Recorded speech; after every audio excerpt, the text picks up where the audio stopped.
When we arrived in the Chrysolia region last episode, I used a word to describe the track, triumphant.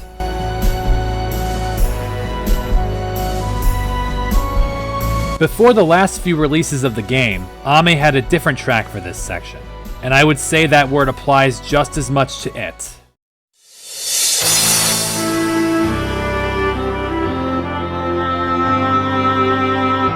This is Glitch City's remix of the Ruby and Sapphire's Oceanic Museum, which already remixes the music you heard on the SS Anne in Red and Blue. I couldn't tell you what makes one track or the other more appropriate for this section of the game, breaking free of the clutches of Reborn City to the wild green nature beyond. They're both excellent, and instead it should go to show you how much love there is in this fanbase. Triumphant indeed. We return to the game having just triumphed over Sarah in the first major battle on a killing field. Walking outside the gym, our original goal here in Spinal Town, finding the mart for herbal extract, appears to have taken a stroll again. It doesn't appear to be in town, so let's walk back through the forest to where I was highlighting the music a minute ago. Ah, there it is. We walk inside to find both a regular mart that sells great balls outside the department store and a second vendor who is selling the item we need. Let's buy two. Why? Well, speaking of department store, there was a lady last episode who was teleported out of Spinal Town. This lady. She will say she hurt herself after being warped here and asks if we can bring her an herbal extract. Of course, here you go. For our good deed, she bestows on us another department store sticker. What does the new floor have? Type gems. So yeah, that wasn't such a groundbreaking advancement for us. Before we go bring the other herbal extract to the person who needs it, let's get a couple things done while we're back in the city. First, remember that love disc we caught? We can bring it to this girl back at the academy to receive a Darumaka. Second, we obtained another ill-fated doll, so let's return through Barrel Cave to access the totem pole at Rotocrene Jungle. This time around, the doll is consumed to present us with a Gollet, which I'll just catch with this scrappy Pangoro. That's all for now. Let's get out of the city and go back to the Sublime Cove. Head upstairs to see everyone waiting in the room where Anna is sleeping. Wake her up and give her the extract. Oh, that's right, my mistake. Give Nostra the extract. So Anna dumps the entire contents of the remedy on her doll, adamant that Nostra needs the medicine. Upon emptying the bottle out, Anna jumps out of bed bright and cheery once again, thanking us for saving Nostra's life? Not a single one of us understands why Anna is better now, but she moves on past that to declare we battle her brother for the next badge. Okay, sure. Noel himself is not very enthused about this, but Anna being back to her usual pushy self tells everyone to head outside. Well, alright, this is gonna be one hell of a short episode. Before we do that though, let's watch the news on this very convenient TV. As per usual, Gardevoir proves to be behind the 8-ball on current events, explaining what we learned last episode about the true fate of Yu-Rei-Yu. And also on brand, Gardevoir is one step ahead in terms of interviewing people. This time, she introduces us to the wandering girl we heard about last time, Luna, who she prefaces as being yet another gym leader. Luna, unlike most of the Pokemon journalists' guess, actually comports herself like an actual interviewee, saying she is the trainer of Dark types. The apparent Dark-type gym leader speaks with a lot of whimsy, while also mentioning her self-identified parents, one being the famous model and leader we already know, and the other being yet another gym leader who lives in the castle she has taken residence in. It's quite a feat that an interview with the Gossiper actually seemed like a show that a TV station would air. Finally, it's time to see if DJ Arclight will confirm if I'm supposed to go downstairs and battle Noel this episode. Turns out I do. Arclight says a lot of the same information about Noel as we heard about from Ame before, particularly about his Clefable Ace, even though it is off-type for him. He also mentions that Noel is quite a prodigy, and despite his age, he is a fearsome trainer, having been recommended to the position by a certain very, very quiet gym leader. Is that so? Well then, let's head downstairs and see what we're dealing with. Outside, everyone is gathered around to watch the battle. Talking with Shelly gives you a relationship point, by the way. She asks if we would rematch her one day. Yeah, if you cool it with the doubles. Despite his reservations about the timing, Noel decides to accept our challenge. Before we take on the normal gym leader, let me go over the team composition that I brought to fight.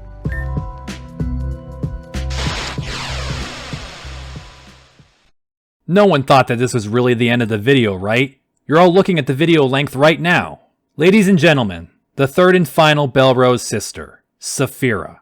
Riding in on a Dragonite, she is surprised at the sight of her youngest sister as well as the other 2 minors from the orphanage. Charlotte tells her that Shelly and I rescued them from there, and how they escaped the doctor twice. Then Saphira says it will need to be a 3rd time. The doctor is coming now. Fortunately, Saphira has a solution to this problem. We fight. That's always our solution. Saphira orders everyone who is not an adult to hide in the house. Oh, so that confirms that we are an adult. I guess driving a boat might have as well. Charlotte is pissed she can't destroy Team Meteor, but Saphira tells her she must give the law a wide berth. Instead, we, as in me, Laura, and Saphira, must battle to protect the kids and the house. Saphira says that Sigmund is approaching by land and Meteor by water. To that, she flies off to attack the grunts approaching by sea, leaving Sigmund to Laura and I. Inside the house, though the choices for hiding may be limited, Charlotte is confident in the 2 lines of defense, her Elite Four older sister and us, who she refers to as a wrecking ball. After the 4 kids settle on their hiding places, Laura decides she will defend the upstairs, and asks we be gentle with the living room as we protect the 1st floor. Which means I'm the first person any of these fuckers are going to see. Oh well, main character, protagonist, chosen one, all of the above. The plan is put into action and we await for the invaders. The first person through the door is Sigmund, followed by 2 orderlies. This time, he won't turn a blind eye to us. He's come for his property, so he says. Yeah, well, I think this boot in your ass is yours. You can gladly take it and leave. The doctor dispatches his orderlies to the upper floor, while Laura can easily kick them down the stairs. Time to throw down against the doctor. He leads with a Masharna against my Meowstic, a good type ditto while I also have Shadow Ball. Fake Out into Light Screen hasn't used Psychic Terrain. I throw a Shadow Ball into the Masharna, but it's not good enough for a 2-shot. Meanwhile, it uses Psyshock to make a mockery of my Light Screen, but in the end its damage is nothing to worry about. It may seem like I just need to throw 2 more Shadow Balls for an easy KO, but that won't be the case with that Moonlight. In fact, it goes into Moonlight spam here, and after a few repetitive turns of this, I try the powered up Psychic. It doesn't do better damage, but it loses a special defense stage, fortunately. Though it nearly fully recovered, a 2-shot is now possible, and after taking another weak Psyshock and taking it down, both my Light Screen and the field effect vanish. Next up is Rotom, and Hariyama is here, ready to knock it off.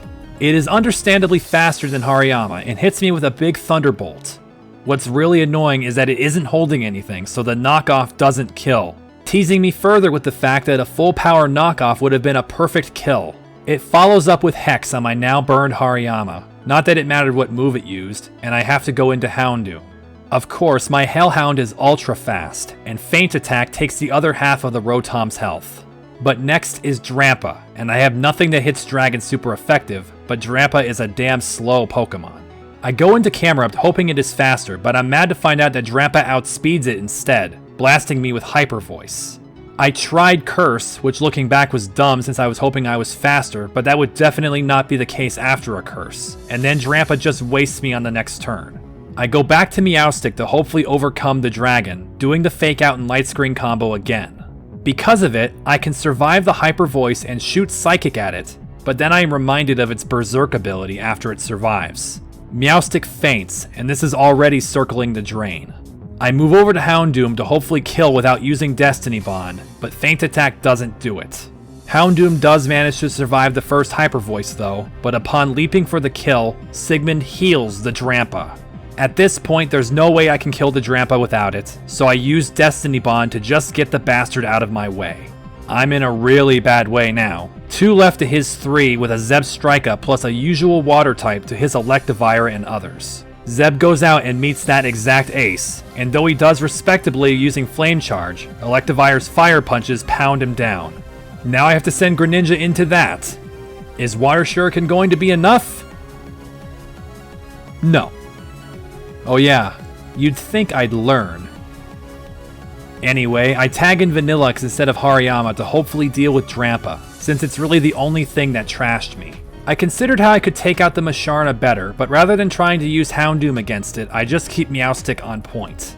The second attempt starts with the same first 2 turns. I try throwing a Psychic to see if I can get the special defense drop again, but though it doesn't do that, it does crit. I just use Shadow Ball again, hoping it kills now, but that's wishful, as the moon heals Mushy. A switch back to Psychic does grant me the special defense reduction as it goes back to green health. But then Shadow Ball, which doesn't kill, also lowers its special defense. Why the hell didn't you do that the other 7 times? Whatever, the Masharna is beaten and earlier than last time.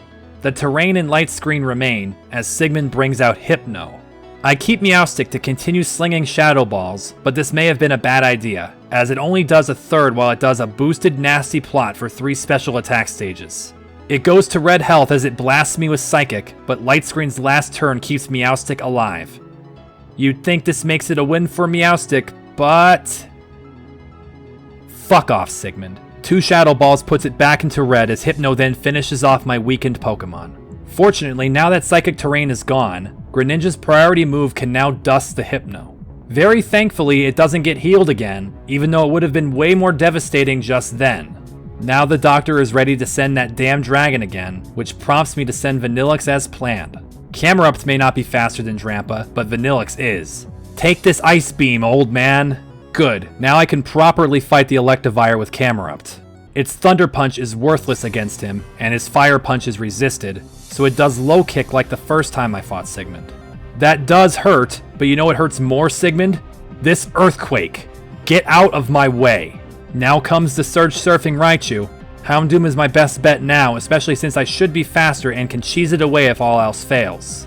Raichu actually does have decent attack compared to the others Houndoom has looked at, so I use Foul Play. Wow, that killed?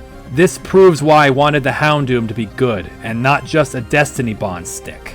That leaves Sigmund with his Rotom again, and Houndoom is definitely fine against it. My Feint attack does half, and Rotom's Thunderbolt does not win, so I stitch it up. But just as I claim victory over Sigmund, a raging Sirius enters the room. He curses the woman who apparently just decimated his forces on the water, saying some of them may even be dead. Sirius boasts he was able to down her flyer though. Now he is pissed at us. He screams left and right about our meddling and his grudge he now holds against Kane. Hey, most of my team is still healthy as it so happens, let's fucking go, Sirius. But that's not what the game has in mind for you. Instead, Sigmund tells Sirius how we're protecting the kids, and Sirius proceeds to force our hand. Even though I should just be able to burn the Pokemonless Doctor alive to my left and then battle Sirius, I am forced to stop only one of these 2 assholes. If you break it down though, Laura is an Elite Four member who even after fighting 2 orderlies should still be able to take down Sirius. It only makes sense to stop Sigmund. Sirius takes his opportunity to go upstairs, but then Sigmund's worst nightmare walks in the door. Saphira. He doesn't make it seem like that, taunting her by calling out her sister's name, but as Saphira approaches him, you can see his real feelings showing through. Notice how he does not stay in arm's reach of the eldest Belrose. Though he can stay out of her reach, he can't stay out of her Dragonite's reach. Holy shit, she just pulled a lance! And honestly, Sigmund should be dead after getting Hyper Beam through a wall. But misfortune befalls us at this moment, as Saphira is sneak attacked by Sirius's Seviper. He returns to confirm that he could not surpass one of the strongest trainers in the land. No shit, Sirius. However, he instead moves to abduct the unconscious Saphira instead, right in front of my stupid face. Come on, me, get him! But no. Sirius bids us till next we meet him on their turf instead. We head for the upstairs as Laura immediately enters the room and is gravely upset. The poor wall! Your sister? Bitten by a massive poisonous snake? Charlotte comes out of hiding at this time, though, to say that taking Saphira was the last thing they should have done. Laura doesn't want to let her be taken, as Charlotte says it's an obvious trap, and it would be safer to let Saphira deal with it on her own. Then she prepares to go after Saphira. Laura is confused by this, but Charlotte makes it crystal clear. They're not safe. They're family. At this, Laura understands and agrees to go, but tells Charlotte to remain behind as she's still a target. Charlotte is annoyed by this, but relents. Laura tells us that Meteor almost assuredly took Saphira to Tanzan Mountain, and asks us to meet her there. Talking to the kids here is mostly filler dialogue, except of course for Anna, who after throwing Nostra under the bus, says another strange thing courtesy of her doll. Not sure what you mean by catching Laura. Before we continue, I need to bring up something. I have one of those screenshots of my last Files team after the last major fight. But here's the thing. This team fought Sirius instead of Sigmund. Do you fight Sirius if you pick to stop him instead of Sigmund? No, it's not that simple. You fight Sirius if you fought Sigmund back at the abandoned Urayu HQ. Yeah, whichever one you chose not to battle there is the one you fight here, showing that your choices can have an effect on the game's progression, even if it's just something as minor as this. As for the actual fight with Sirius, I have nothing specific to mention about this fight with my last team. They're pretty much all the same ones you've already seen. Once you're healed and ready, head out to Tanzan Mountain and search the hallways where the steel gates are. You'll eventually find Laura here. She says that she had seen meteors skulking around this gate, and looks for a switch before falling down on the rock nearby. This opens the gate, which is secondary to Laura behind being dirty now. She proceeds forward, and we follow her through a cave to an entrance with 2 sleeping grunts. Stepping into the door, we begin the dungeon of this episode. Immediately in front of you is a device that will push you to the side in the direction of the arrow. It will then reverse direction when you use it, meaning you can only go between those 2 positions when you approach it from a given side. It will make more sense as we continue. First, beat this grunt. Like before, the individual grunt fights aren't that noteworthy, other than 2 things to mention. A lot of them have Miniors, Soul Rocks, and Lunatones. Get it? Team Meteor? The other thing to mention is that since you aren't with a partner this time, the damage from battle will persist between fights. For that reason, it would be very prudent to avoid letting Pokemon faint. You'll be able to get a couple light shards as you advance through Meteor's base, but in the meantime, spend your potions and keep your Pokemon at high HP. Try not to use revives, that would be very wasteful. Anyway, past the first guard is the only room you can enter. Holy shit. So, here's what happens when you walk forward. What the hell is happening? Well, it's kind of hard to visualize when you're just playing the game, but if you see the before and after of stepping on a tile, it should make sense. Each tile you step on appears to warp you to a tile of the same color, with all the tiles scrambled around. The goal is to reach the computer monitor at the north end of the room. The room? Ahahaha. No, not just one room. If you look at the computer again, you'll notice it is shifting left and right. You are warping between 2 rooms. The best way to reach the top edge of the room is to work backwards, looking for the tile colors in front of the computers. There is just one slight problem with this puzzle's design. The 2 tiles at the top actually look like the same color, but that's not how they warp you. These corner tiles are the ones you actually want to reach. They put you in front of the computers. I'll admit that I kind of bullshitted my way through this one, and was really confused about how to solve it, and then I was just done with it. In the end, my advice is to look for the colors below the top left and right corners, and keep warping until you can access those colors. Hitting the 2 computers will open the gates from the previous room, but when you return, you may be confused as this doesn't do anything about the rotating machine. Remember, there were 2 rooms. Head back in, walk on one of the white tiles, and go back out. Presto! You can beat that second guard, then walk on the spinner to get to the north. The next room starts the same way as the first. Take the rotator to the left and fight this guard. It's best if you leave the light shard until you fight a few more guards, about 2 or 3 more, or if a couple of your Pokemon faint. In the southwest door, you'll encounter another guard, but you'll spy something that will make your stomach lurch. Another pulse readout. What Pokemon have they converted now? Maybe we'll just let the suspense build. Let's head to the north first and fight this guard. He tells us something interesting about defeating him. The commanders, plural, at this base apparently lost control of the pulse.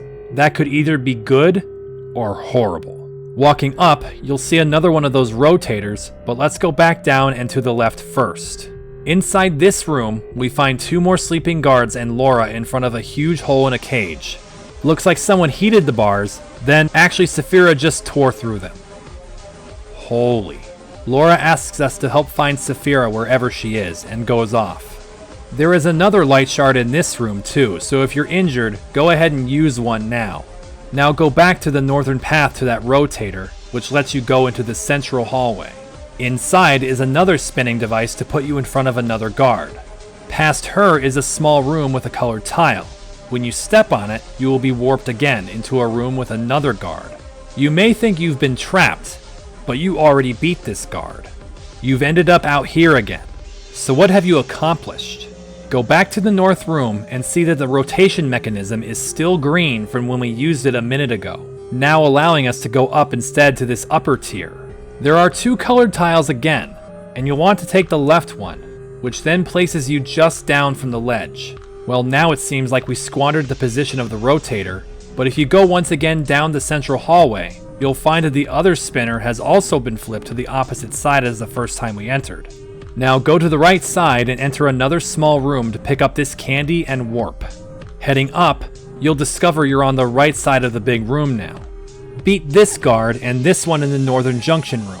Now you can repeat this process through the junction to get back to the other light shard if you want, which I recommend before entering the right hand door of the big room.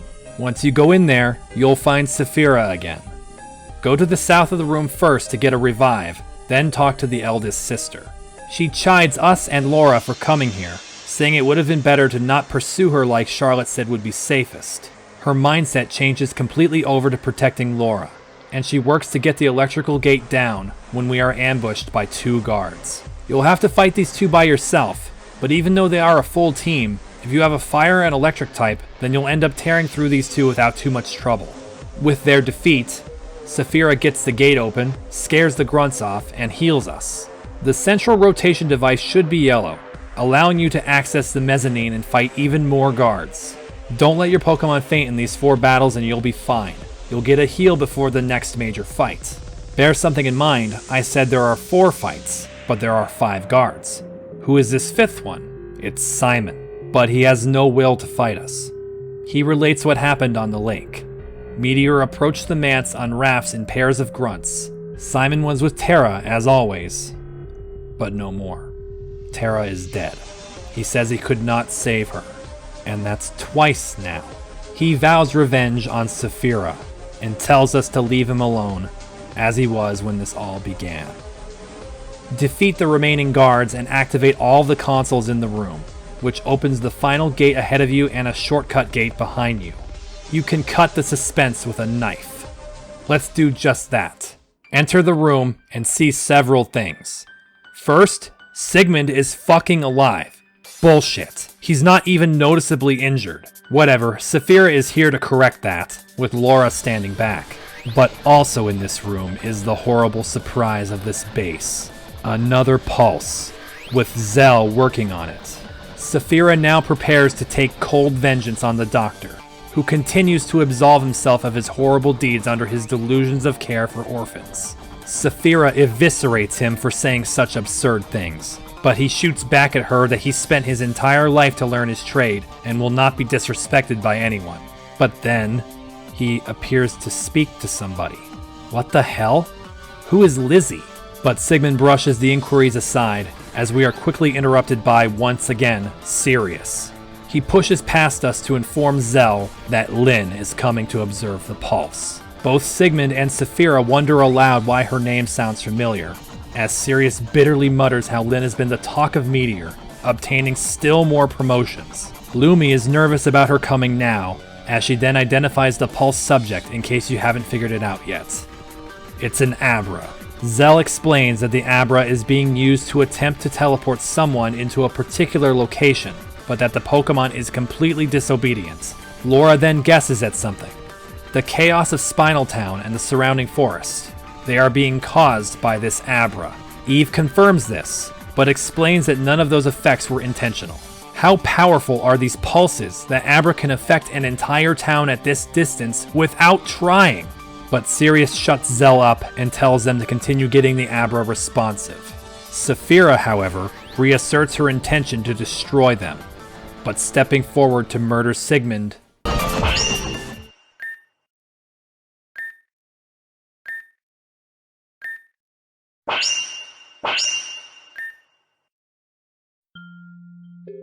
This seems bad. At least we're alive. The Mount Coronet remix from the Crystal Cavern slows way down to score this dank cave. We head through the only opening to the next room and quickly find Laura on the ground. Upon waking her, she complains of her dirty outfit and quickly notices the barrels of acid around us, proceeding to count them. When she only finds 7, she is upset and explains that she hates odd numbers, especially the number 7, calling the number 8 a number of perfect symmetry. Yeah, this tracks with what we read about her in the orphanage. As for Laura asks us to help her try to find our way out, and hopefully find Saphira too. In case you were wondering why I didn't recommend healing before Abra, this is why. Heal there and continue. When we meet up with Laura again, we are really feeling these earthquakes now. They are apparently very strong in here, so maybe their source is nearby. Walk up to get into a better lit area with a single tunnel extending to the north, ending at a chasm. It appears to be a dead end, but we hear Saphira's voice call from the bottom of the ravine. She can't ascend by flight or by climbing, and the earthquakes continue to get stronger. We need to find out what's causing them. Upon walking back south though... Was that tunnel always there? Am I going crazy? Don't answer that. Well, walk down the newly formed tunnel and find Laura questioning the same thing. Saphira at the bottom of the chasm warns that anything that could do that would have to be enormous and obviously close. Follow Laura to the south of yet another newly formed tunnel and hear from Saphira again, who reports that the acid we saw is also down in the depths with her. Saphira surmises that the acid came from the meteor base by way of the teleporting pulse, and it has upset the quaking behemoth in here. Laura turns to search more for a way to Saphira, but screams out. Saphira panics and demands we find her. We find yet one more tunnel that wasn't there before. Stepping forward, we find Laura, but unconscious. That's when Saphira yells that the creature has appeared, and it's heading right for us.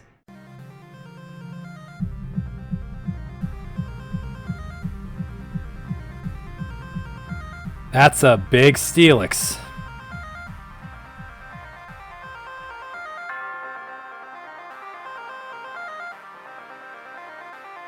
That's a big level. Yeah, you know how the game was okay with you losing to that single level 75 2 episodes ago? Yeah, it's not okay to lose anymore. 10 more levels? Alright, now you can fight this Mega Steelix, and you'd better win. Yeah, be aware of that. Even though Mega Steelix is a real thing and can hurt you, this is also considered a Mega Steelix while not looking like one. So, probably better I put this on this time. Great, well, let's just use Fake Out while Meowstic is standing here about to die. Oh yeah, welcome back, Rocky Field. Because of that flinch bonus, I decide not to leave Meowstic in the face of this gargantuan steel snake. Looking at my team, I can tell that Zeb is probably the least appropriate to be here, so I go into him for a sacrifice. However, he actually survives the literal freight train of a crunch, so he gets to do a little damage with Thrash.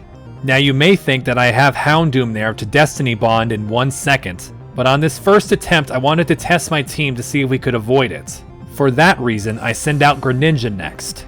Steelix of course has unbelievable defense, and even its special defense is higher in its Mega Evolved form, but the Water Shuriken 3 hit does decently, until the Citrus Berry undoes all of it and kills Greninja with Earthquake. Fun.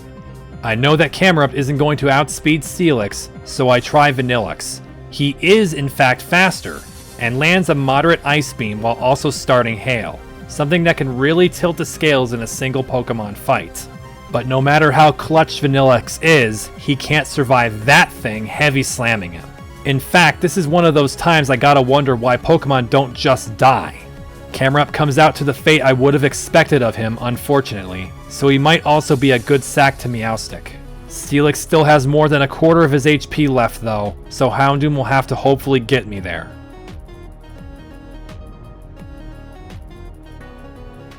I know I didn't need that Quick Claw, but goddamn I didn't think Houndoom would just do it.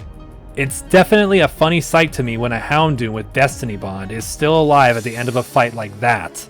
Also, I like how I can't predict these things with the reset counter at all. The Steelix collapses to the floor of the chasm, but quickly re-emerges, with Saphira riding it. Okay, this woman is insanely strong and insanely insane. So are we, apparently, as we grab Laura and jump on the Steelix. After an off-screen, impossible-to-survive drilling through solid stone on the massive Steelix, we are near the entrance to the meteor base again. Saphira tells us that we need to go in and try to destroy the pulse, as if I'd be expected to do anything else, while Saphira escorts Laura home despite Laura's assurances. Seems as though the overprotectiveness was a truth of Sigmund's documents after all. She warns that we need to do this before Lynn arrives. Yeah, good idea.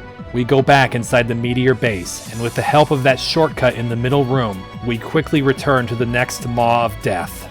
Before we step into the Pulse's room once again, it's time to go over that readout I withheld from you earlier. This is what we are going up against this time. This Abra has everything to stop nearly any cheese strategy.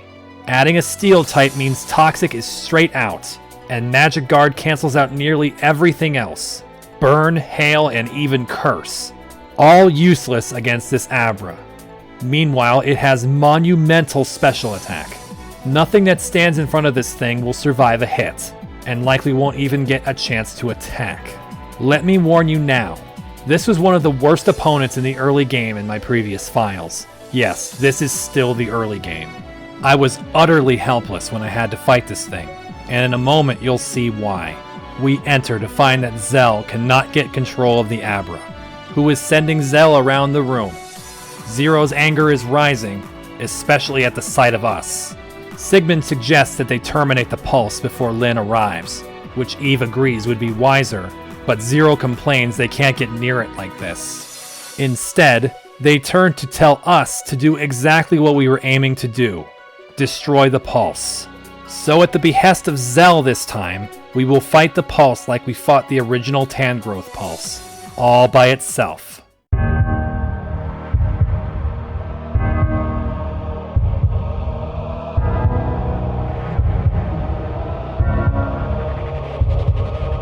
Yeah, here's another level 75 Mega Evolution. Beat this one too. Wonderful. Meowstic is up front, kind of foolishly, and after Fake Out, I try vainly to set up Light Screen to get decimated by a Hyper Beam. Well, actually, though Meowstic had little chance to survive, that recharge turn gives me a big chance to kill with Houndoom. Abra, of course, has terrible attack, so we'll just go for Flamethrower. Well, it will make it easy to kill it next time since it will be simple to set up Destiny Bond. It just used Hyper Beam again?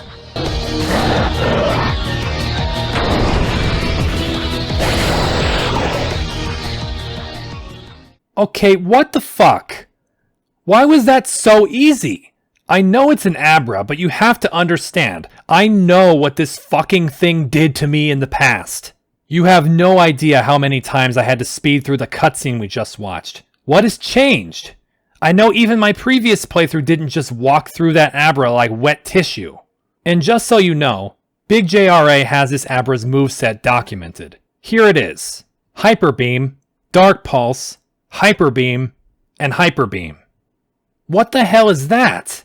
Why did I ever have a problem here? Well, whatever. I suppose I should be thankful for one anticlimactic hell fight.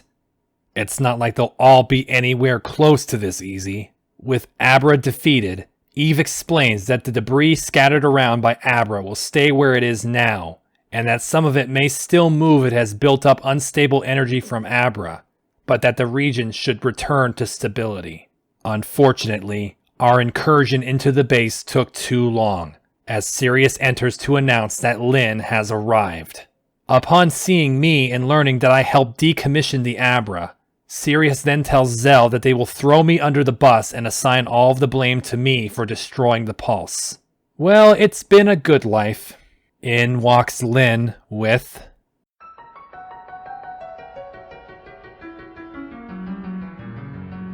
Oh, you fucker. Immediately upon Lynn's command for a report, Sirius quickly grabs me and tells her that I destroyed the pulse. But Lynn changes her attention to Sigmund instead. Sigmund gives a bloated introduction to Lynn, and then asks her a strange question. Have he and Lynn met before? Lynn responds simply, impossible, as the doctor seems content with the answer. Sirius continues to tell Lynn about their progress and what we now hear are their true objective. The jewelry they've been seeking, which they refer to as keys. But upon mentioning Emerald, Sirius cuts himself off and states there is no news. But when Lynn accuses him of lying, he begins getting angry with her, until she smugly warns him again to know his place. He then comes to a sudden conclusion. The fake emerald brooch at Azurine Island. Lynn set it up. She coldly brushes off his accusation and proceeds to tell him how to be a better commander. But this is interrupted when another quake strikes the base. A grunt runs in to inform all of us that a giant Steelix is chomping into the base. At this, Lynn finally says something directed at us, if we know anything about that. Lynn then says she will deal with the problem herself. We cut to omniscient view to find that Saphira has indeed returned with the mountain-sized Steelix to flatten Team Meteor. But immediately, Lynn appears, and we learn at last one Pokemon she uses, a Hydreigon, the most appropriate pseudo-legendary choice she could possibly have. Lynn, strangely, identifies Saphira, but Saphira cannot do so in return. Lynn proceeds to belittle her family bonds with her sister, but Saphira throws it back at her that it's loyalty. With nothing but coldness, Lynn makes her only goal known: power.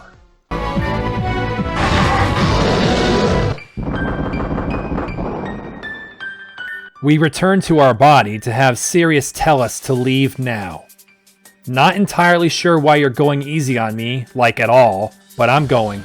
We immediately run out of the base and return to the Belrose house, where everyone is waiting, concerned about the fate of Saphira. Charlotte isn't worried at all, and neither is Anna. But Noel just comes in with a stone-cold reality check. Saphira probably didn't make it. Anna scolds him for not being hopeful, as Charlotte affirms that, saying their family is way stronger than this. But this gets Shelly to ask again about the Belrose's parents. Charlotte once again evades this question, reminding Shelly where we met them in episode 4. Charlotte then changes the subject to the woman who had attacked Saphira on the Hydreigon. This causes Anna to claim she didn't see anyone on it, but Noel tells her otherwise. Anna then asks if we got her pendant back by chance, as we inform her of Meteor's plan to use it as a key. This is when Shelly is reminded of a story she heard about something like this: that buried underneath Reborn was an ancient city built around a meteor's crash site. The meteor was housed in a temple, locked away with 4 keys: Ruby, Sapphire, Emerald, and Amethyst.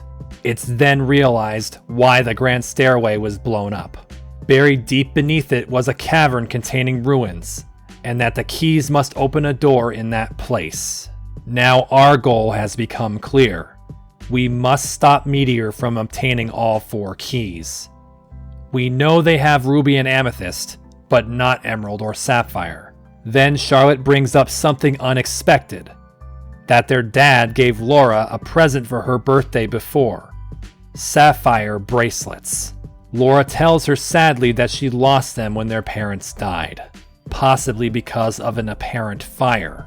This causes Anna to press further about this fire, but just as Laura begins to speak about the fire, mentioning Charlotte, Charlotte does not care to stay. "Hey, let's do Noel's gym battle," Anna says. "Yes, great idea. Let's just get out of this awkward scene." We proceed outside for take 2 of Noel's gym fight. Before we take on the normal gym leader, let me go over the team composition that I brought to fight him. No psych this time. First of all, it's important to mention the field effect that Noel's battle takes place on: grassy terrain.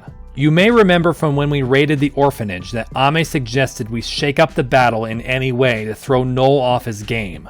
Well, that seems like a simple matter. After all, grassy terrain can go one of 2 ways: either burning the land or salting it into corrosion. Yeah, we could do something like that, but I won't. Why? Laura. If you defeat Noel on burning or corrosive fields, then you will lose relationship points with Laura. The game penalizes you for not being able to overcome Noel while on the starting field. In that case, I will do like I did with Sarah last episode and meet that challenge. This shapes my team a bit differently as such.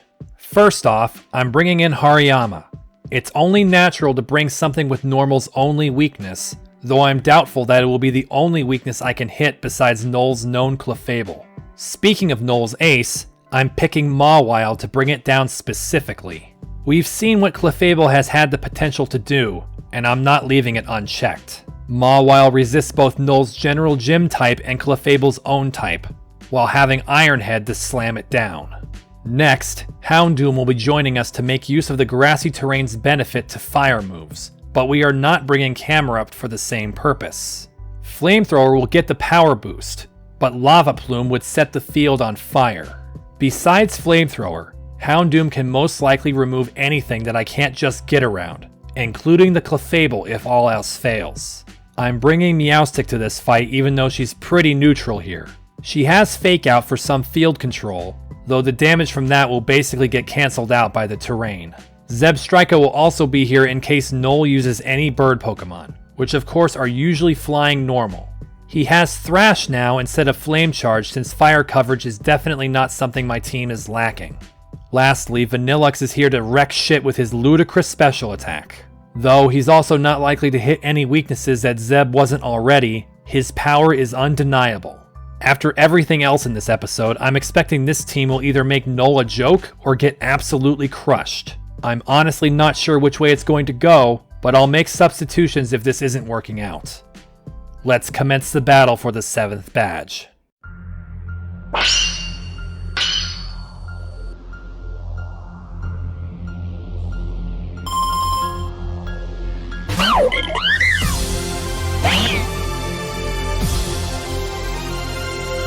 I'm leading with Meowstic to get a bead on Null's first, but when I see Chinchino, I feel dread, because there's one and only one ability that a Chinchino will have in Reborn: Skill Link.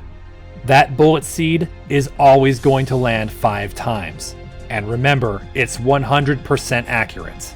You want to know what's even more horrible? It's holding a King's Rock. Bad, bad, horrible, horrible. Meowstic loses to this demon as I then bring out Hariyama. Once again, Fake Out does a very small amount of damage, and then Chinchino goes faster and... oh, no flinch. Okay, that's one. Up next is Beware. Well crap, the Pokemon I'd like to use against that is already knocked out, so I guess I'll try to get Mawile to pull double duty. Unfortunately, Mawile is not fast, but it survives the Stomping Tantrum to then do that much? Oh, fuck. Wait.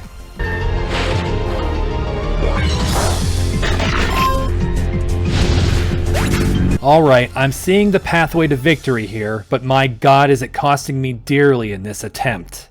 Null's next Pokemon pays off my prediction for Zeb. It's Swellow. I bring him out, and though Swellow does a Facade first, a Wild Charge easily does him in. But now Null is going to use another absolute maniac of a Pokemon, leaning into his type completely. Porygon Z. God damn do I hate Z. On the same wavelength as Rotom. I bring in my weakened Hariyama in what is probably a futile attempt to close combat it. When it arrives, it pops a seed to get a defense stage and Ingrain. Now it will heal 1/8 per turn. Now, even a Guts Fake Out from Hariyama is nearly fully healed, as it then takes its first uninterrupted turn to blast me with Tri-Attack. No chance for Hariyama there. I am in a horrible way already. Nothing is going to one-shot that thing, and I need to hold Houndoom for Clefable while having something else alive, so I try to get Zeb in there. But Porygon Z outspeeds him too, and Hidden Power fires the grass to discard Zeb. At this point, my head is out of this one, but I put Vanillux in to play this out. Its Hidden Power hurts Vanillux badly, but he responds with Ice Beam for a good hit. Hail cancels the field effect healing, but not the Ingrain, as Z finishes the job. The field effect will benefit Houndoom for Flamethrower, and maybe his speed is high enough to overtake Porygon Z, but there are 2 left after that. Houndoom, for his part, does dispatch the Cyber Pokemon with all of the benefits I just stated, but now, Clefable arrives to crush my hopes. It also has an Elemental Seed for the 1/8 healing per turn. Once the Hail runs out, it will become 3/16. Houndoom does still have the speed advantage, so it goes first to scorch Clefable over halfway down with Flamethrower plus burn it, but I see the Moonblast coming to end it. Or not! Wow, yeah, the fire resistance to Fairy, that's so niche, but it just gave me hope. Houndoom then repeats Flamethrower, and we actually force down Noel's ace with raw power. I thought the burn was a deciding factor, but that's not true at all. I didn't notice, but Clefable took no damage from burn or hail, meaning it had Magic Guard just like the Pulse Abra. The fact that Noel went to his ace before his other means that his last may not be a good matchup for Houndoom, and we find out this is completely true when I see it is Girafarig. Girafarig doesn't have the highest attack ever, so Foul Play may not kill. I am also faster than the Girafarig though, and execute the Foul Play, but it is not enough. And the incoming Thunderbolt.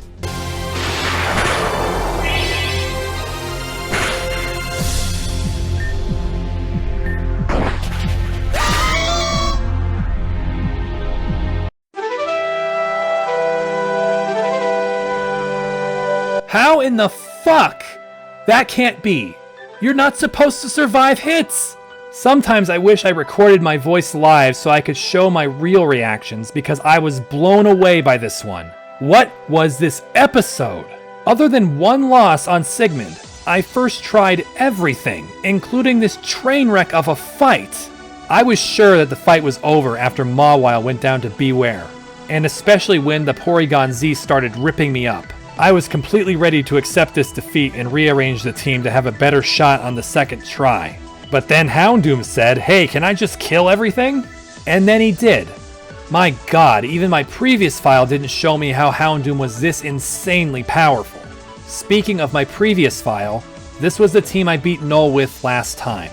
It sure looks less roughed up than my current team, but just like Sarah, I took Ame's advice and delivered Hellfire to Noel. And you can see my Houndoom, Camerupt, and Arcanine all took advantage of that. In the end, I don't think Noel has ever given me the worst time in any of my playthroughs, but today was a crazy outcome. For defeating Noel in this most unbelievable fight, he confers to us the Standard Badge, which adds another 5 levels to our level cap. He also gives us the TM for Hidden Power. Fitting gift. No one thought that this was really the end of the video, right? You're all looking at the video length right now. But why? If the gym battle is over, this is when I'm supposed to do that thing where I leave you on a cliffhanger and maybe play some music track that I haven't spotlighted yet. Yeah, well, here's the thing. At this point in the script, this video is half as long as episode 5, my longest video so far, putting it at approximately 45 minutes. Now, normally I would jump at the opportunity to produce a shorter video. But if I do that, then the next episode would be fucking enormous. So even though this is pretty unorthodox, we're going to continue past this point and cover one more area. When you see how big this next area is and how long episode 10 ends up being, you'll understand why I wanted to do this now. After our battle with Noel concludes, Laura returns. She claims that Charlotte is okay, then expounds into the story she began earlier.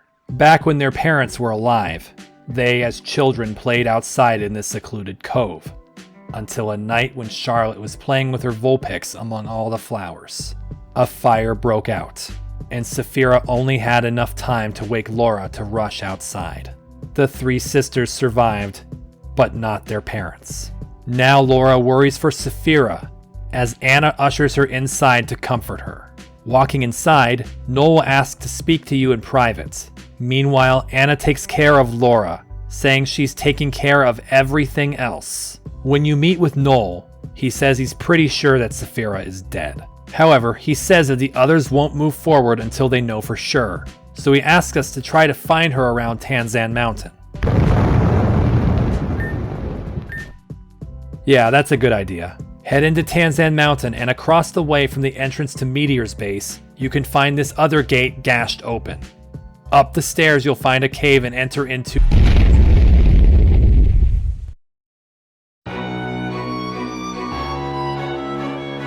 What is up with this woman? She greets us rather warmly for having blown through a wall, telling us that Lynn took her by surprise, but she would have the last laugh. She steps forward and presents us with both the ruby ring and amethyst pendant. She tells us that rather than returning them to their respective owners, she trusts us to be far more reliable to take care of them. It's better to rationalize it that way, rather than thinking that instead of painting targets on the others, I'll just take all the heat instead. Saphira says she will relocate everyone to the Carnelia region up north, specifically in the cities of Calcinon and Labradora, where Charlotte and her respective gyms reside. Yeah, Saphira is a gym leader, by the way, and maybe you can guess what rank the Dragon Gym Leader is in this game. You're looking at the highest ranked gym leader. Guess that's why she can wrestle Pokemon the size of trains, survive 1,000-foot drops, and blow up mountains. Reborn is really a shonen anime. She tells us to head north and east to reach those cities, and wishes us well. After she leaves, you can go into this cave she created, but you can't advance very far. There's a glowing rock here like the one we saw in Rhodocrene's Underroot. We'll return here at a later point. So I said I'm going to go over one more area, but I lied. It's actually more like 1.5 areas. Once Saphira destroys Meteor's base, you should head back to where it used to be with that new tunnel beside it. Going into this cave here will lead you back into the Steelix tunnel with some hidden items on these floors. Once you enter into the Steelix tunnel again, head directly right to the ledge where you fought Steelix and find the item necessary to make a Steelix. Go back north and find the original entrance to this tunnel, then head north to this cave. You'll find some mining rocks as well as a thick club. Leave that cave and head straight up. Unlike before when you were here with Laura, you'll find this beam crossing the chasm to the other cave. However, you are locked out again by the dreaded rock climb, so take your consolation upgrade and leave. And by leave, I mean leave the entire cavern and return to where you saw Saphira last. It's time to enter the next part of the game. Walk up the stairs and pick up this revive before walking out the door into this new track.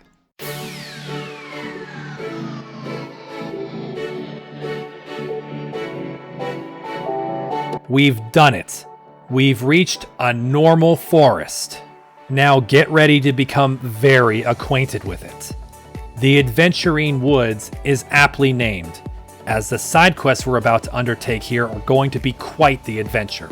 This will be greatly helped by a track that's easy listening, quite good at being enjoyable even after many repeats. That would be Glitch X City's version of White Forest from Black and White.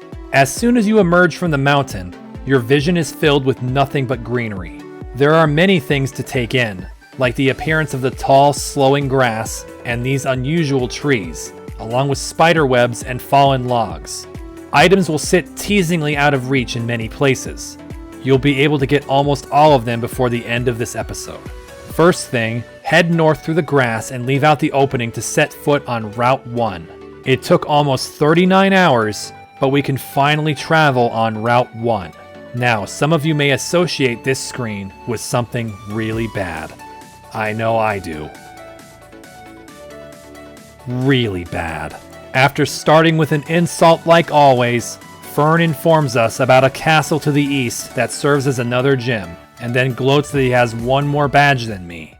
Chucklefuck then taunts us to prove him wrong. Oh, I'd love to.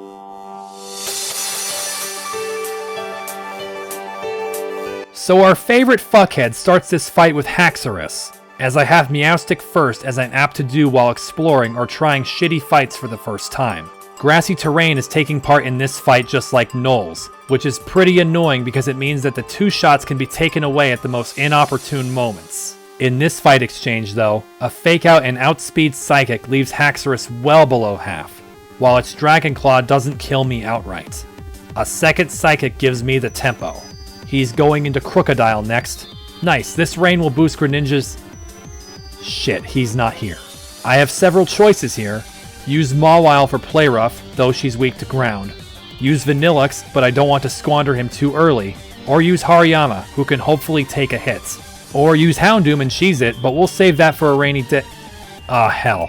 Anyway, it's Hariyama's turn, who starts with a fake out, then goes for close combat. Unfortunately, the ground croc burrows out of the way. I don't have any flying to dismiss that, so I'd rather have Hariyama try to tank it in close combat. Why was I worried? Hariyama is a walking mattress and takes it easily. then responds with an easy one-shot. I know better than to get a big head in a Fern fight, but I'm feeling good. Fern is using Scyther next, not yet making it a Scissor, so its flying type gives me a few options. I have to avoid using Houndoom for fire attacks due to the rain, so I go into Zeb.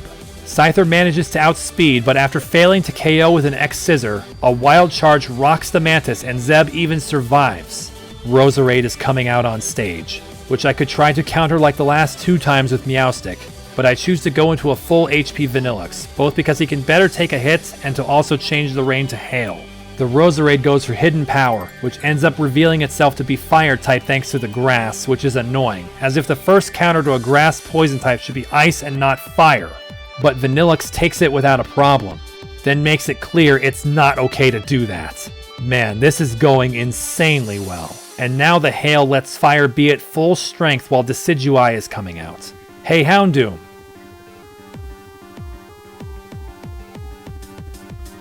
You can't stop me, Fern. Not with that Rhydon. So, the most painful Fern-only fight in my memory, and I wreck his shit in one try and without any feints. On this win streak of the last 3 fights that I suffered greatly to in the past. I guess I've gotten better at the game.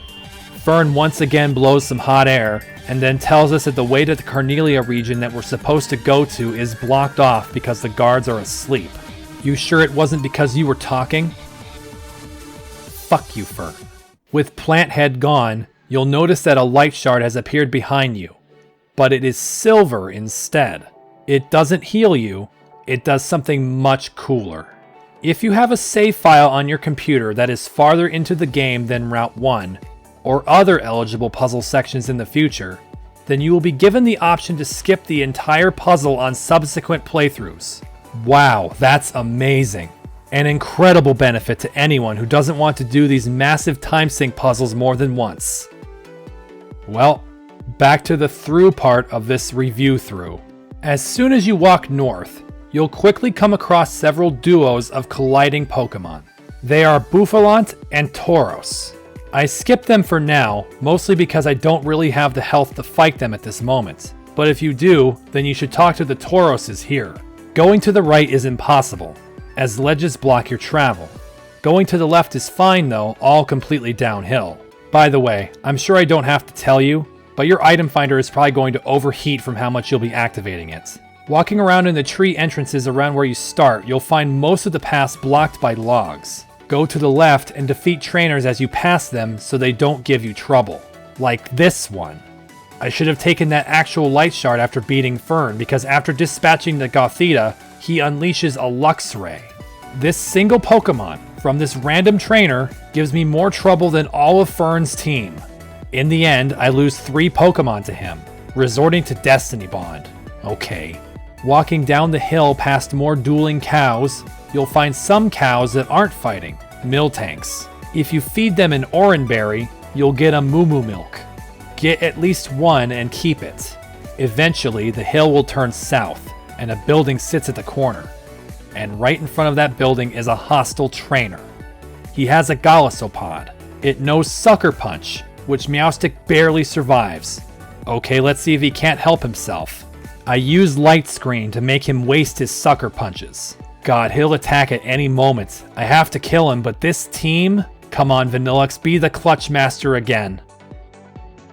Okay, that was shit, I'll be honest. I don't know why I bait myself into doing Taunt in the most inappropriate times. I bring out Hariyama to use Knockoff, but it's not enough to kill, and my own hail pelts my Pokemon down. So it's back to Meowstic again. She can kill, but... Wait. I know what you're thinking. You're thinking, did he throw 5 Sucker Punches or 4? Now to tell you the truth, I've forgotten myself in all this excitement. But being this is a Dark-type move, the most bullshitty move in the world and will knock your head clean off, you've got to ask yourself a question. Do I feel lucky? Well, do ya, punk? God fucking damn it! I told you I would show you the trainers that randomly surprise me. Time to reset.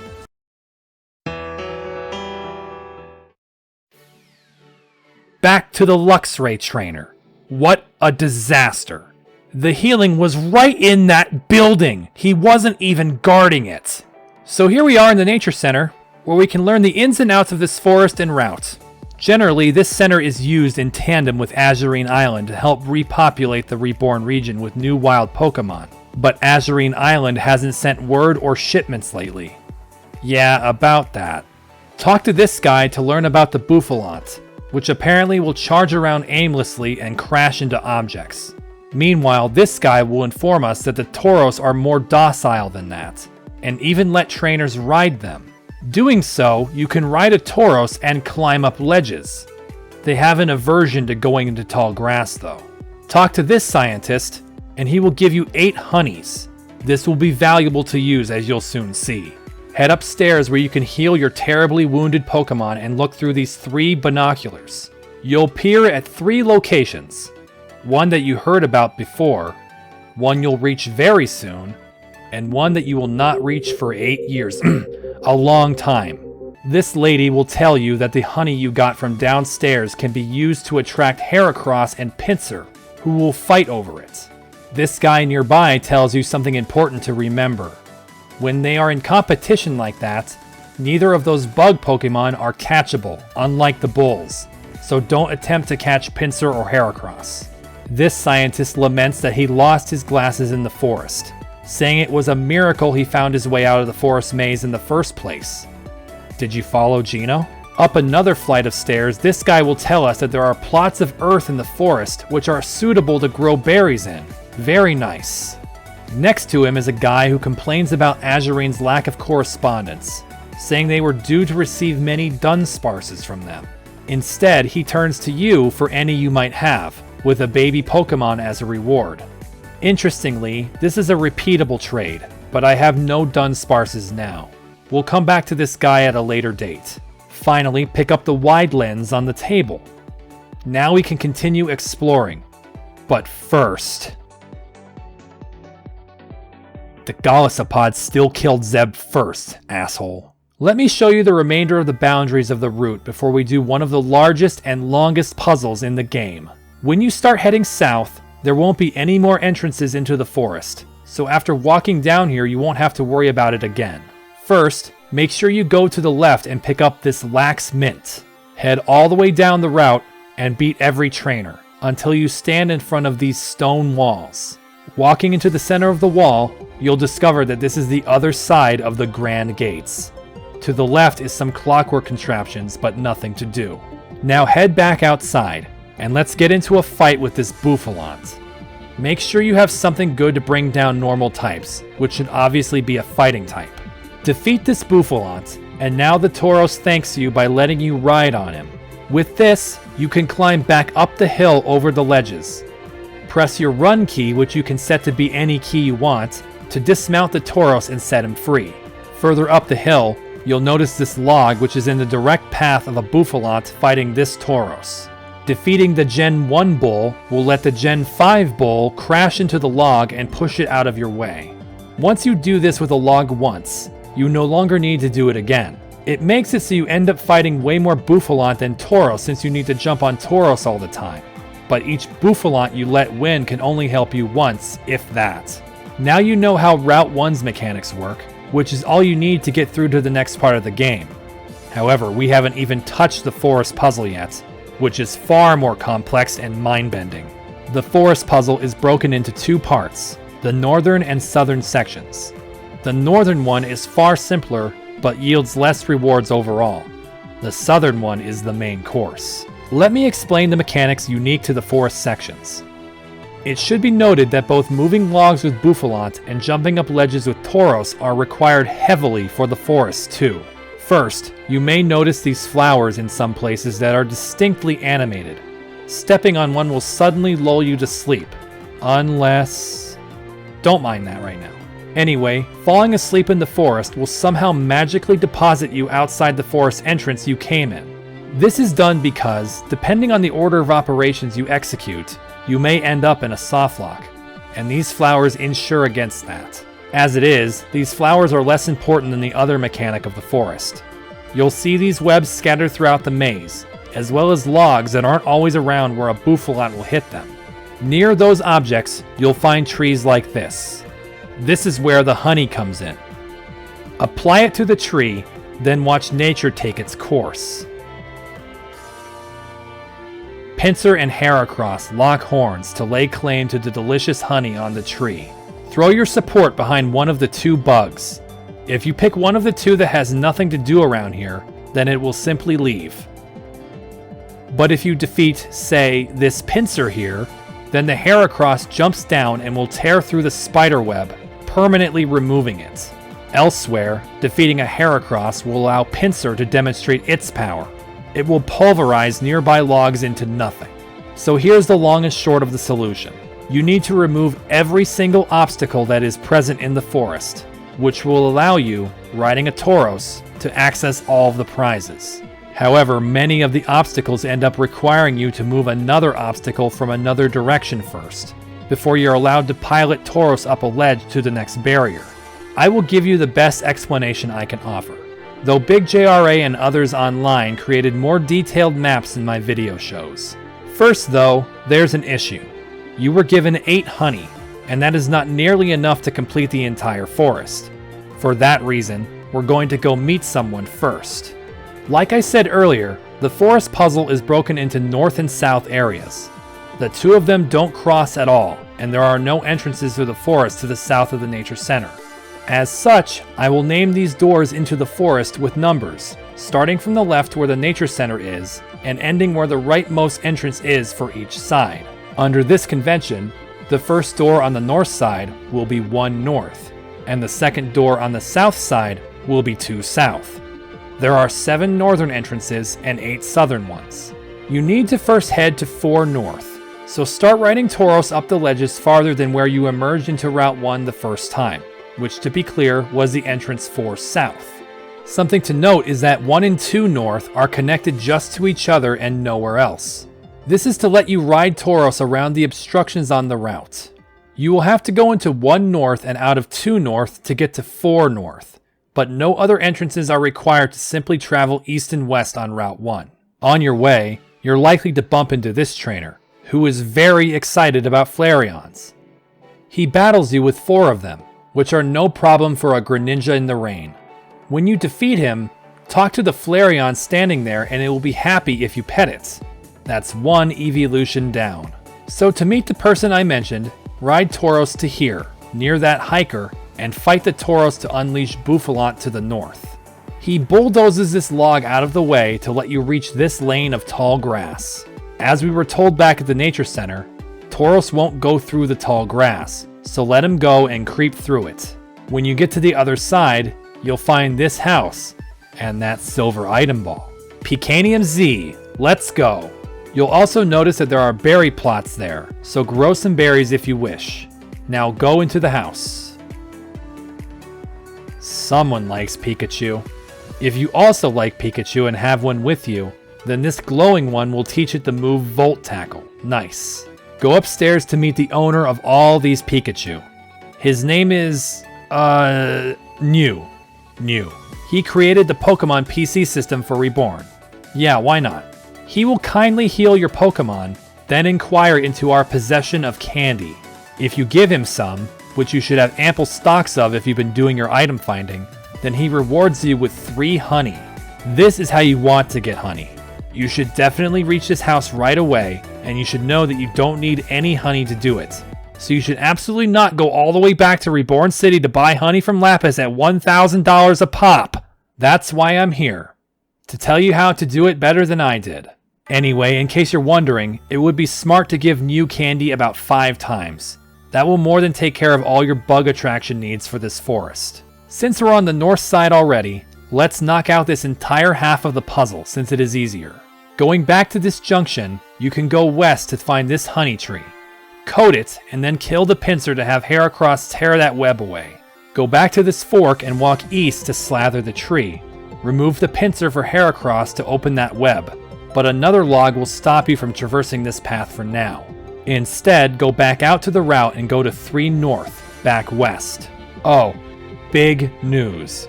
At around this time, Vanillix learns his final linchpin move, Blizzard. The reason I took snow warning on Vanillix is so I have an instant weather pivot, and of course, it also makes Blizzard a guaranteed hit.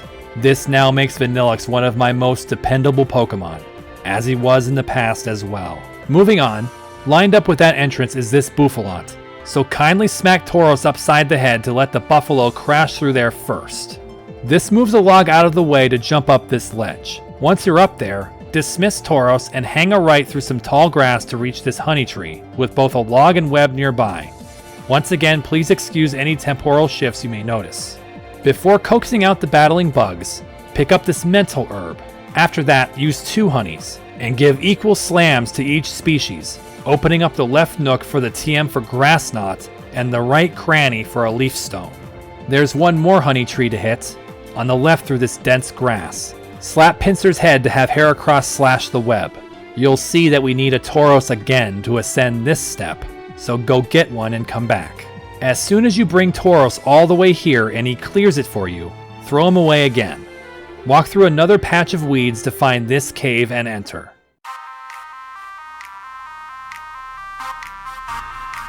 Ah, a break from the endless greenery.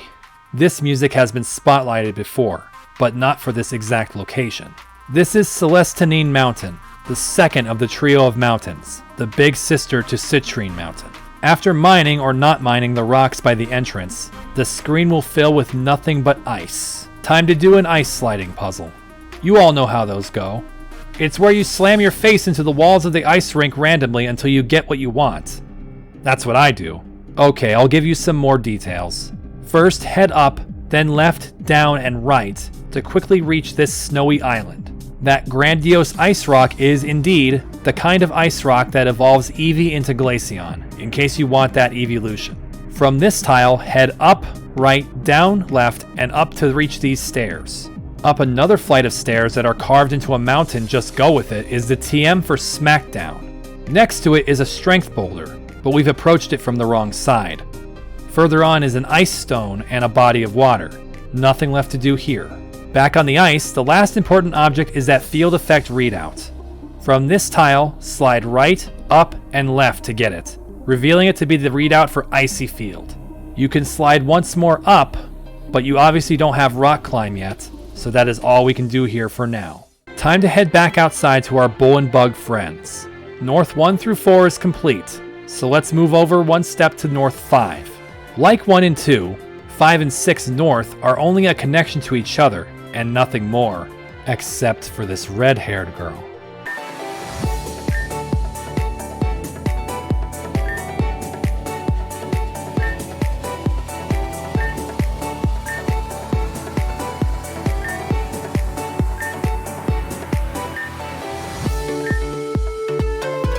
Well, okay, Miss Coming out from 6 North, you can go south a bit to pick up this PP up, then head east towards North 7 and pick up this heart scale on the way.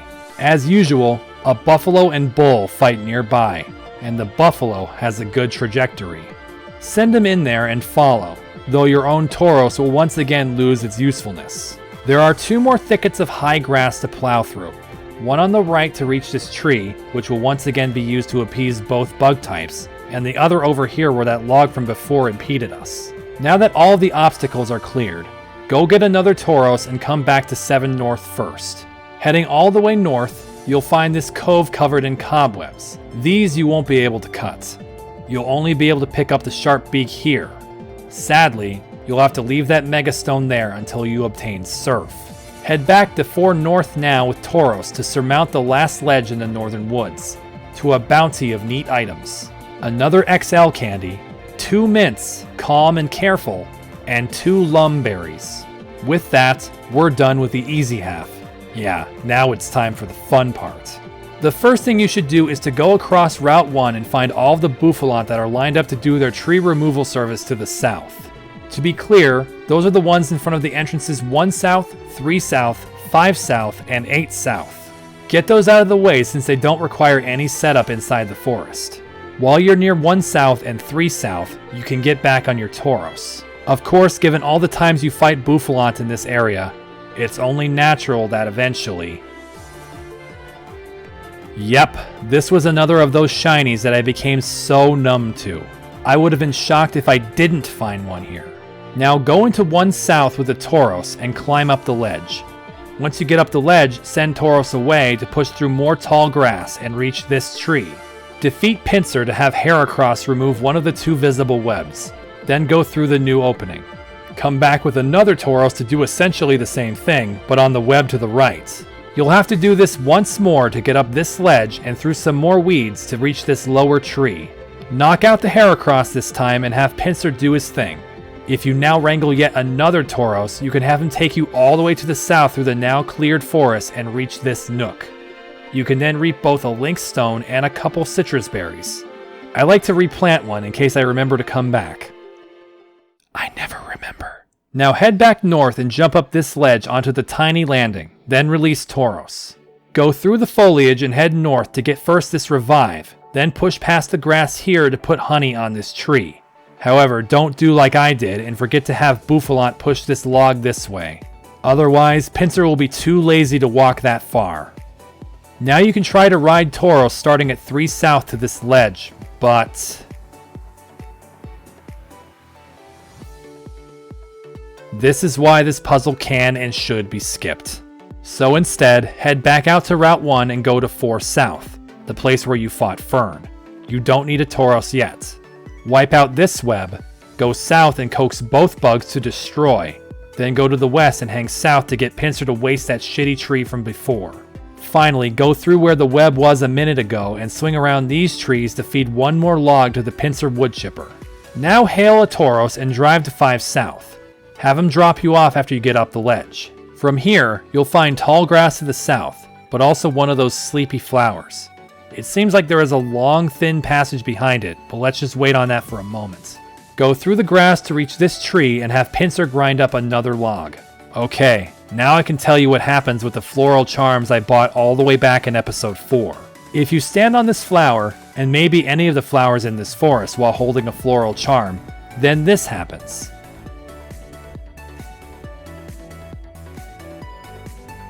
Obviously, catch the Flabebe you encounter, but after that, you'll be allowed to walk into this tree tunnel, at the end of which you find a strange item, an oddish weed. We won't be able to use this item for a short time. Did you expect me to say a long time? Heading back to the flower, it will still put you to sleep unless you use another charm. There's no need to use another, so just take a rest. Back out on Route 1. We're getting close to finishing up with this forest. Side note, you could have been picking up prizes throughout the forest as they became available instead of following my instructions first. That's what I did. However, it will lead to a ton of frustration with parts of the puzzle still being unsolved. Other guides will give you a more optimal route. This is just the best way I could write it so that you don't have to hit any dead ends. Now we should head for 8 South, the last entrance for us to complete the puzzle. As long as the Bouffalant has already done his job, then we can easily walk to this tree for some double trouble. With that, all of the obstacles in the southern forest are cleared, and you'll soon find that we are about to pass by all of the locations we've been visiting in one long string. It's time to rake in the goodies. Grab your Tauros and ride over to 3 South. Ride all the way south to the ledge, then go right where that log that once ruined your trip is now no more. Once you jump up this ledge, go north and climb another to reach this berry tree and TM that have been teasing you this whole time. The berries are Custap, and the TM, Steel Wing. Now go to the right and take a clockwise route to the southwest into this little meadow. In it is another link stone. Man, Sylph apparently lost a lot of their special prototype item everywhere. Beside that, we finally find the Techie's glasses.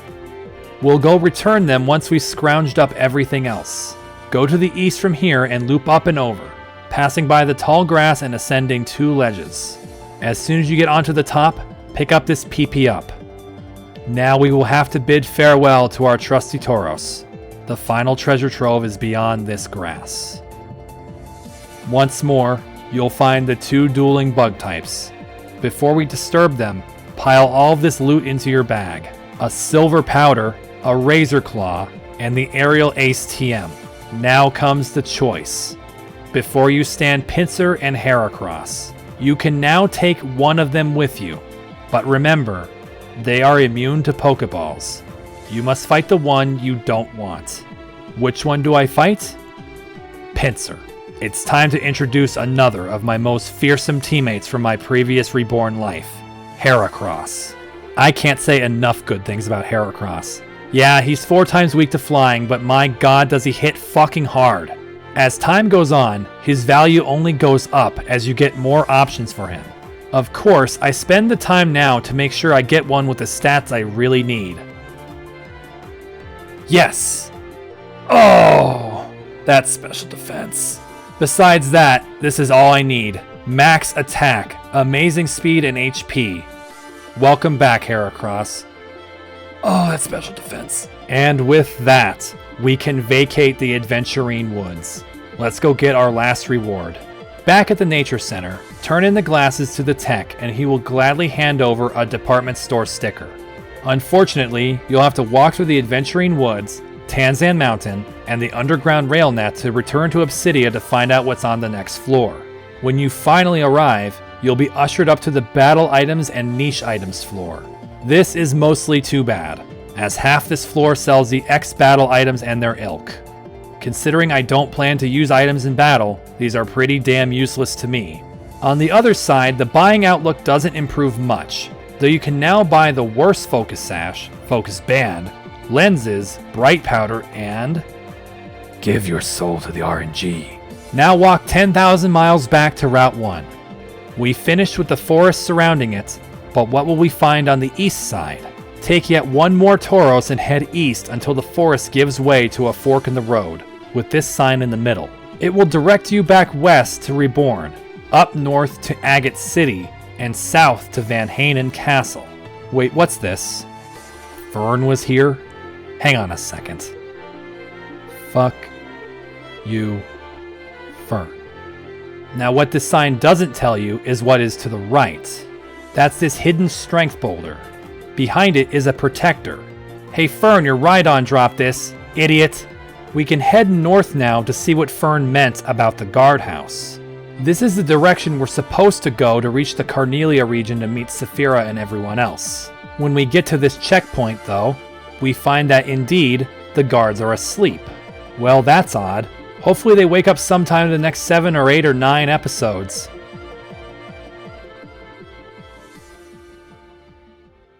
Nope, I'm out. So we have but one more destination. To the south towards Van Hanen Castle. What kind of eccentric person lives in this castle? And what kind of powerful enemies have they made?